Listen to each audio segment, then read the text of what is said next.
Le dernier journal de cette journée sur RTI 1. Madame, monsieur, bonsoir. Tout de suite les titres sommaires de cette édition.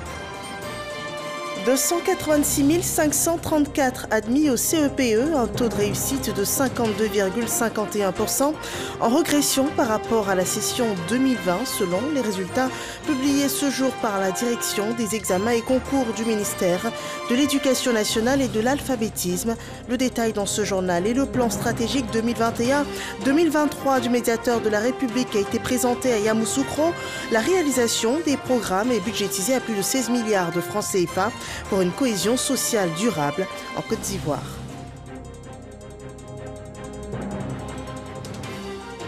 Et dans ce journal, on fait le point du sommet mondial virtuel sur le caoutchouc, 10 jours après la clôture de la rencontre qui s'est tenue en direct d'Abidjan. Que retiennent les producteurs ivoiriens et quels sont les acquis pour le développement de la filière ivoirienne? Réponse dans le dossier Eco Plus de ce mardi et c'est à suivre dans ce journal.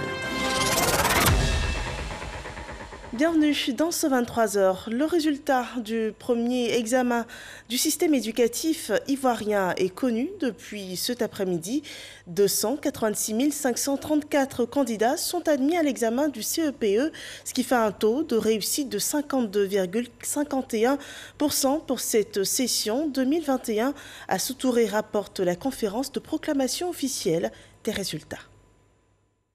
Sur les 545 689 candidats effectivement présents dans les 2367 centres de composition ouverts, 286 534 ont été déclarés admis, soit un taux national d'admission au CEP de 52,51% pour cette session 2021 contre 95,31% en 2020. Rappelons toutefois que l'année dernière, la pandémie de la maladie à Covid-19 n'a pas permis la tenue des épreuves écrites de l'évaluation finale. L'admission au CEP a donc été prononcée sur la base des notes de contrôle continu. La situation d'insécurité consécutive à l'attaque contre une position des forces armées de Côte d'Ivoire dans la nuit de lundi 7 au mardi 8 juin dernier n'a pas permis à 293 candidats de la localité de Toubo, près de Téini, de se soumettre aux épreuves écrites de cette évaluation certificative. Sur instruction de Madame le ministre, les dispositions nécessaires ont été prises à l'effet de permettre aux candidats de ce centre de composer dès que la situation sécuritaire aura retrouvé sa normalité. Les réclamations seront reçues par les inspections d'éducation préscolaire et primaire du mardi 22 au dimanche 27 juin 2021. Un examen achevé et un autre débute dans l'enseignement technique, les épreuves écrites des examens scolaires de la formation professionnelle. 22 503 candidats composent pour le CAP, le BEP, le brevet technique et le brevet professionnel. Eugène Atoubé était au lancement de ces épreuves, suivant son récit. Depuis 7h30 ce mardi, les salles H1 et H2 du centre de composition du CBCG sont studieuses. Les candidats aux examens scolaires de la formation professionnelle, toutes filières confondues, planchent sur la première épreuve du jour, technique d'expression écrite au français. Ça part d'un système de santé efficace pour une émergence, pour une économie émergente. Son rapport avec la vie de tous les jours, ce qu'on voit particulièrement. Donc, ça me séduit encore plus parce qu'on voit ces genres de cas dans les hôpitaux et des cliniques, surtout les hôpitaux publics. Voilà, ça me très ingénieux pour la suite. Optimiste? Ouais, très. Actuellement, je suis en train de lire les tests pour voir comment je dois poursuivre mes trucs. Après, faire le résumé, essayer d'identifier certains trucs, puis faire la conclusion et puis la production écrite. Ça va aller à la grâce de Dieu. Quelques instants plus tôt, une délégation du ministère de l'Enseignement technique, de la formation professionnelle et de l'apprentissage procédait au lancement officiel des épreuves écrites. En l'absence du ministre Kofi Nguessan en charge de ce département, c'est son directeur de cabinet qui a la charge de donner les instructions aux organisateurs de ces examens, non sans relever tout l'enjeu que revêt cette session 2021. Session qui enregistre 22 503 candidats composant pour le CAP, le BEP, le BT et le BP. Il s'agit là de diplômes professionnels que nous délivrons. Et c'est des diplômes qui donnent accès au marché de l'emploi. Et il faudrait que les entreprises qui viennent embaucher nos diplômés aient une très bonne image des diplômes que nous délivrons. Les 22 503 candidats se répartissent dans 86 spécialités des secteurs industriels et tertiaires. Les premiers résultats sont attendus le 9 juillet prochain. Et avant cela, les écrits des examens nationaux de l'enseignement islamique ont aussi débuté. Ce 22 juin, les écoles confessionnelles islamiques présentent des candidats au baccalauréat, au BEPC et aussi au CEPE. Dans le reportage qui va suivre, Parga Sorokone nous conduit dans quelques centres dédiés aux examens du district d'Abidjan. On regarde. Institut islamique culturel Fadoumbia dans la commune d'Abobo. Ici, 495 candidats prennent part à l'examen du certificat d'études primaires élémentaires de l'enseignement confessionnel islamique et de la langue arabe. Premier sujet de cette journée, le tafsir ou le commentaire du Saint-Coran. Les questions n'étaient pas dures et c'est ce que nous avons vu à l'école. Je pense que j'ai répondu aux questions, je peux avoir mon examen. Outre le CEPE, les élèves issus de ces écoles confessionnelles islamiques participent également aux examens du BEPC, brevet d'études du premier cycle et du baccalauréat. C'est le cas ici, dans cet autre établissement scolaire islamique, toujours dans la commune d'Abobo. Je veux que Dieu facilite le reste, qu'il facilite pour nous tous et qu'il fasse qu'on réussisse tous à notre examen. Sur l'ensemble du territoire, ce sont 11 744 candidats qui prennent part à ces différents examens de l'enseignement confessionnel islamique. Dont 8 767 au CEP, 2 401 au BEPC et 576 au baccalauréat. En plus de ces évaluations, nos élèves participent aux examens nationaux à grand tirage. Ils sont classés parmi les meilleurs élèves de la nation. Si des efforts sont faits par le gouvernement pour la bonne marche de l'enseignement confessionnel islamique, l'un des défis majeurs reste l'intégration des 3 416 écoles issues de cet enseignement dans le système éducatif formel. Cela afin de permettre aux apprenants de bénéficier également du programme officiel. Nous disons que la stratégie recommande que les deux programmes soient faits en même temps dans les établissements. Le programme officiel de l'État de Côte d'Ivoire pour permettre à tous les enfants de Côte d'Ivoire d'avoir le même socle de connaissances, de compétences et de culture, parce qu'ils vont composer comme leurs autres camarades de Côte d'Ivoire, et en plus ils auront la formation religieuse pour pouvoir être de bons musulmans. Selon les responsables des établissements confessionnels islamiques, la mise en œuvre effective de la stratégie élaborée par le ministère de l'Éducation nationale et de l'alphabétisation peut contribuer à un système éducatif performant. Les écoles confessionnelles islamiques veulent, par la dimension morale et surtout spirituelle, contribuer à un meilleur rendement du système éducatif ivoirien. On l'a vu tout à l'heure. Et dans ce cadre, le groupe scolaire INE d'Abobo Biabou a initié des journées portes ouvertes, une occasion de célébrer ses meilleurs élèves et de maintenir aussi le contact avec ses partenaires, qui sont les parents d'élèves, le ministère de tutelle et aussi l'autorité religieuse, le COSIM. Le commentaire de Joël Gosset. Susciter une saine émulation entre ces élèves, créer un cadre d'échange entre les parents d'élèves et les enseignants, tels sont les objectifs des responsables du groupe scolaire INE à travers l'organisation de cette journée. Nous sommes, je dirais, à mi-chemin. Nous nous disons que nous sommes sur la bonne voie. Et je crois que ceux de l'extérieur parlent le mieux de ce que nous faisons que nous-mêmes. Nous devons persévérer et toujours donner le meilleur de nous-mêmes afin de donner des meilleurs résultats scolaires, mais aussi une bonne formation religieuse et une bonne maîtrise de la langue arabe. C'était également l'occasion pour l'administration, avec à sa tête le directeur des études, de présenter les différents services que compte l'établissement aux invités présents à cette journée porte ouverte.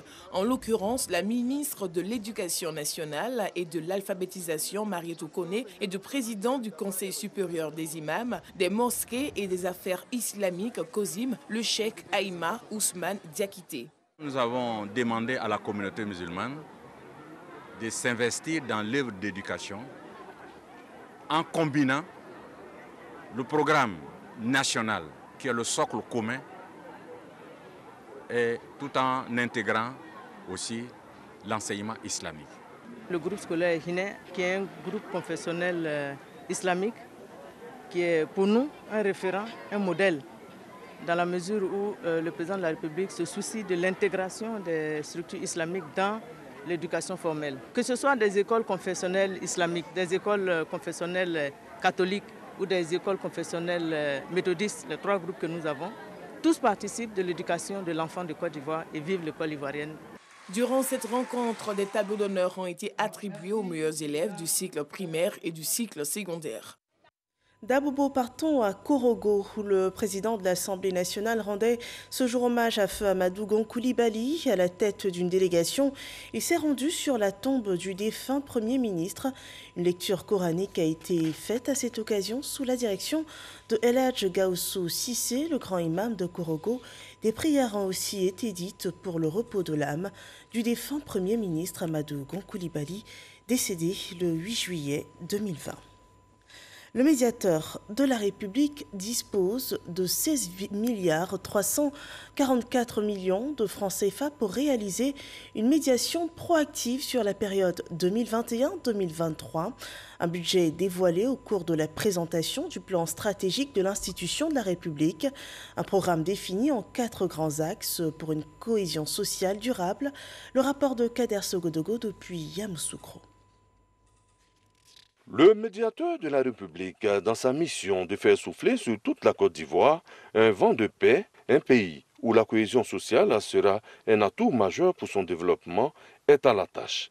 L'institution vient de se doter d'un plan stratégique couvrant la période 2021-2023. Il se résume en 4 grands piliers: l'autonomie financière, l'amélioration de la performance technique, l'amélioration de la visibilité institutionnelle et le développement durable du capital humain. Il est la vision partagée entre un cabinet international et le médiateur de la République. Notre cabinet a été support méthodologique. Ça veut dire qu'on a aidé l'institution à se poser les bonnes questions, à trouver ses propres réponses, et puis nous avons challengé ces réponses pour nous assurer qu'elles étaient cohérentes et qu'elles permettraient donc à l'institution d'atteindre ses objectifs. D'un coût de 16,344 milliards de francs CFA, le plan stratégique 2021-2023 permettra d'apporter des remèdes curatifs et préventifs à toutes les crises en Côte d'Ivoire. Le médiateur de la République s'en réjouit déjà. Il ne nous reste maintenant qu'à mettre en œuvre ce plan très important.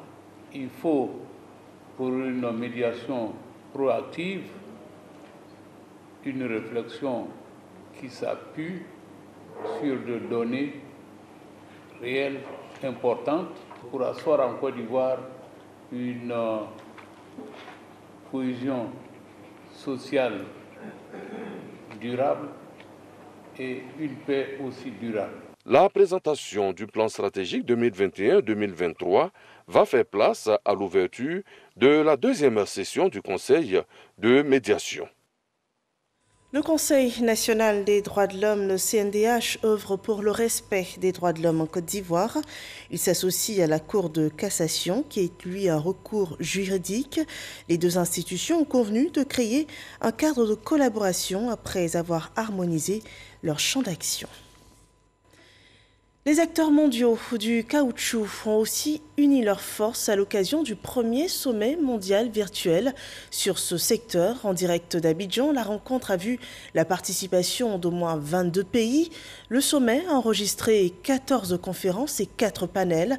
10 jours après la clôture, que retiennent les producteurs ivoiriens et quels sont les acquis pour le développement de la filière caoutchouc en Côte d'Ivoire? Des réponses avec Noël Niagno dans ce dossier EcoPlus.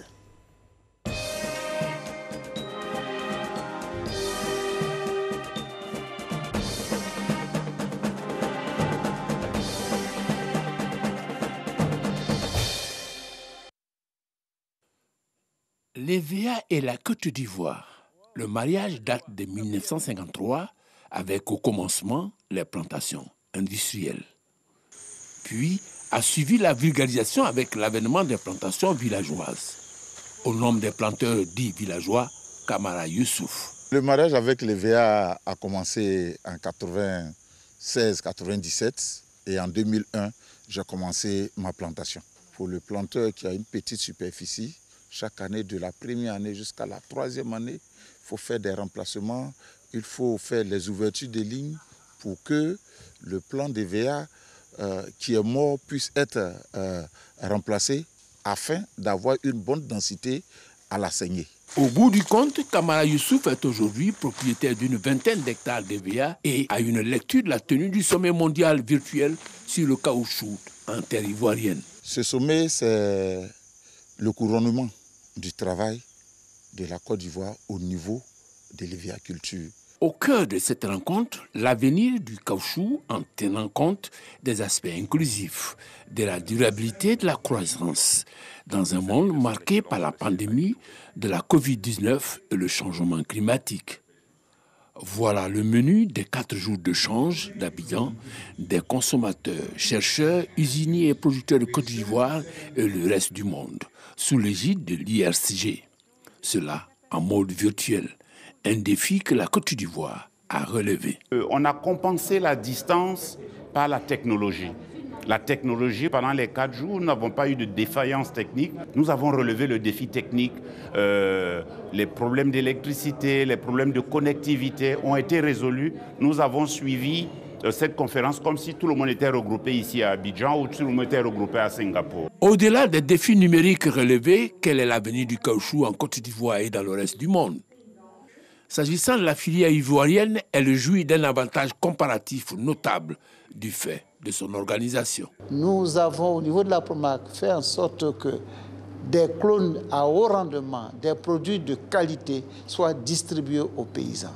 Ensuite, il y a un suivi régulier par l'encadrement agricole. Associant à cela les fruits de la recherche avec en pole position le matériel végétal et l'introduction de la saignée inversée dans le milieu rural qui a valu à la Côte d'Ivoire une reconnaissance de l'IRDB. Il y a les 2 aspects, la maîtrise de la technique de saignée et le fait d'avoir introduit la saignée inversée en milieu villageois, parce que le milieu villageois actuellement a plus de 80% de la production. Les acquis sont réels. À titre d'illustration, le niveau de productivité parmi les plus importants au monde. La saignée inversée a été introduite à partir de nos travaux en 2000. La productivité est remontée et on est passé crescendo jusqu'à 1600 kg sec à l'hectare. Reste la question de la durabilité et de la traçabilité. Faire en sorte que ce caoutchouc soit labellisé. À travers le monde, quand on dit le caoutchouc de Côte d'Ivoire, que tout le monde se dise « Ah oui, c'est un produit de qualité ». Voilà nos objectifs. Et à partir de ce moment, tous les acteurs, chacun à son niveau, tirera profit du travail qui est accompli. Pour ce travail constant et régulier, la recherche se dispose à jouer sa partition. Face au nouveau climat qui s'impose à nous, au nouvel environnement de production, il faut que la recherche, à travers la sélection de clones appropriés, de variétés appropriées à ce nouvel environnement, soit mise à la disposition. Non seulement le matériel végétal, mais la manière de cultiver, la manière de conduire la plantation, la manière d'exploiter le tronc de l'arbre, tout ceci doit être mis en faveur au service du producteur et de l'arbre pour une activité rentable et, n'oubliez pas ce mot, durable, de manière durable. Voilà qui conforte Kamara Youssouf pour l'avenir du caoutchouc. L'espoir au niveau du caoutchouc, parce que le Premier ministre nous a demandé d'explorer d'autres voies pour l'utilisation du caoutchouc.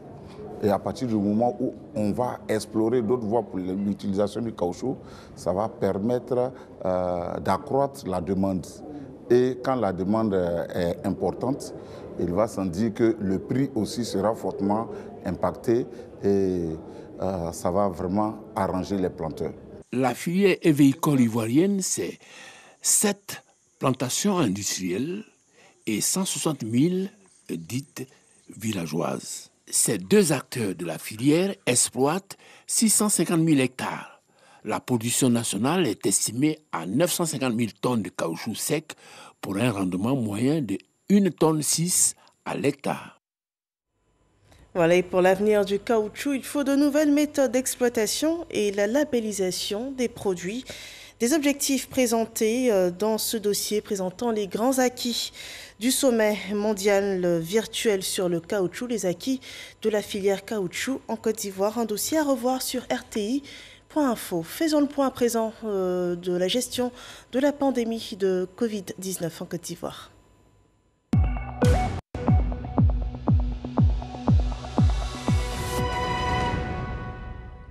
La courbe des cas dans notre pays en ce moment est plutôt rassurante. Ce jour, 11 nouveaux cas positifs ont été enregistrés, 24 nouvelles guérisons et malheureusement un cas de décès.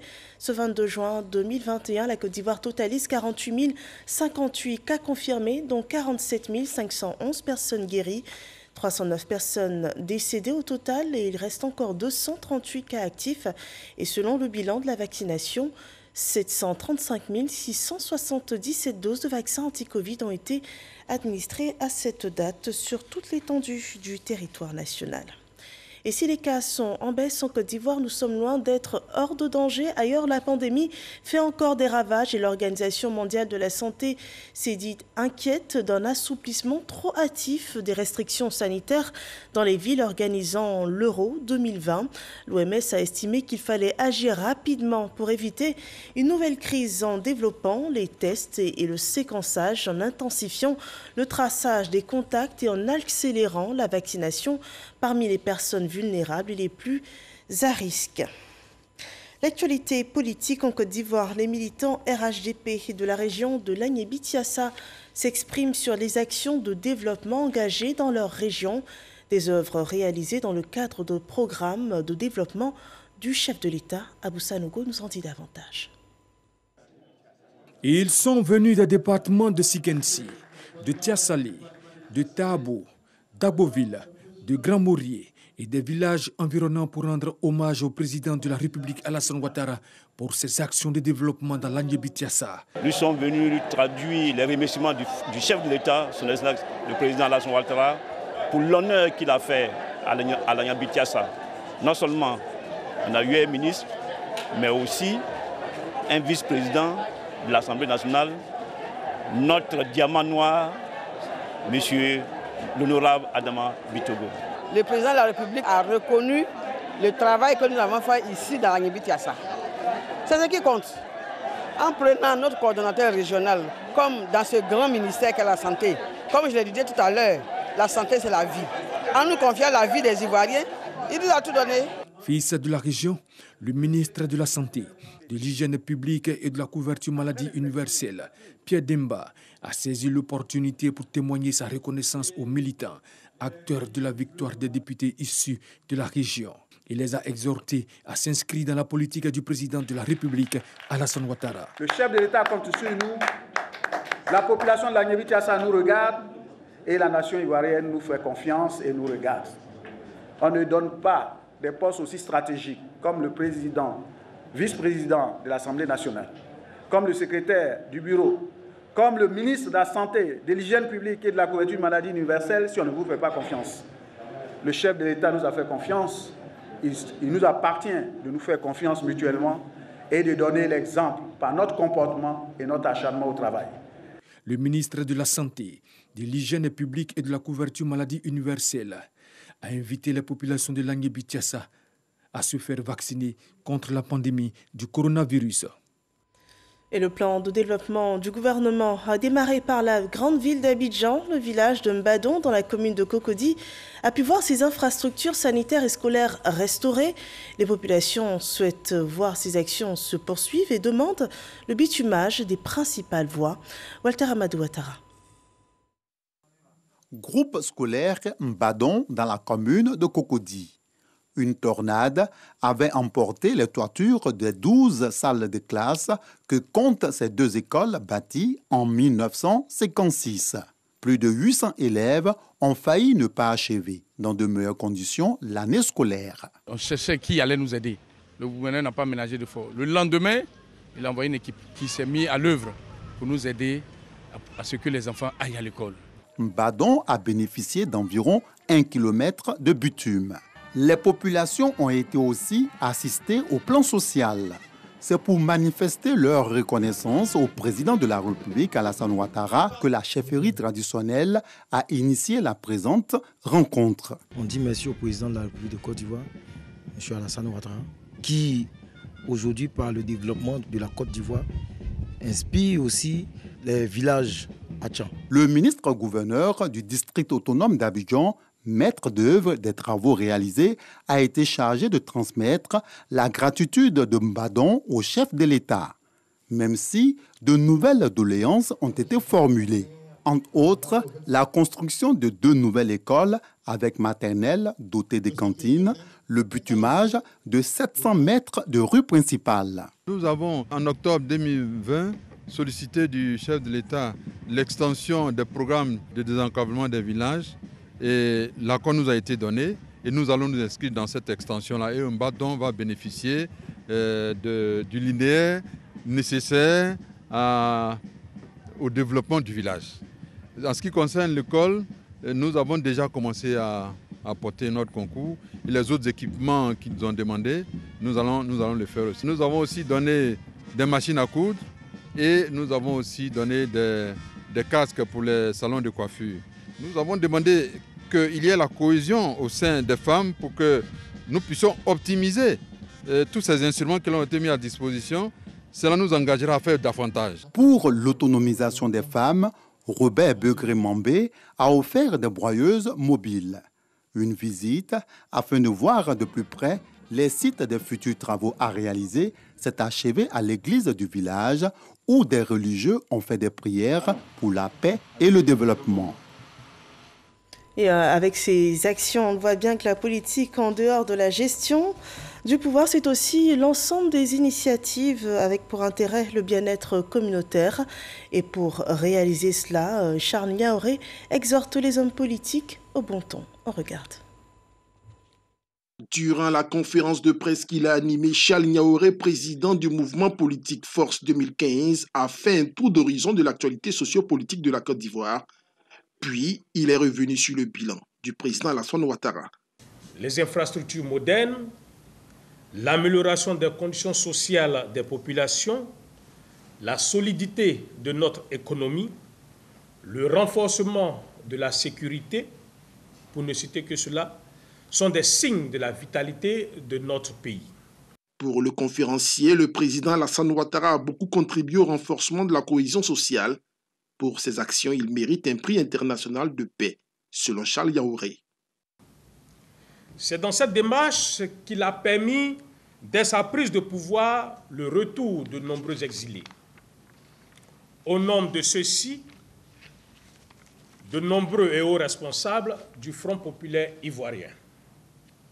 Outre ce geste, son Excellence Alassane Ouattara a posé d'autres actions de paix, dont l'organisation, le 6 mars dernier, de l'élection législative qui a enregistré pour la première fois en Côte d'Ivoire, depuis donc l'avènement du multipartisme, la participation de tous les partis politiques et de la société civile.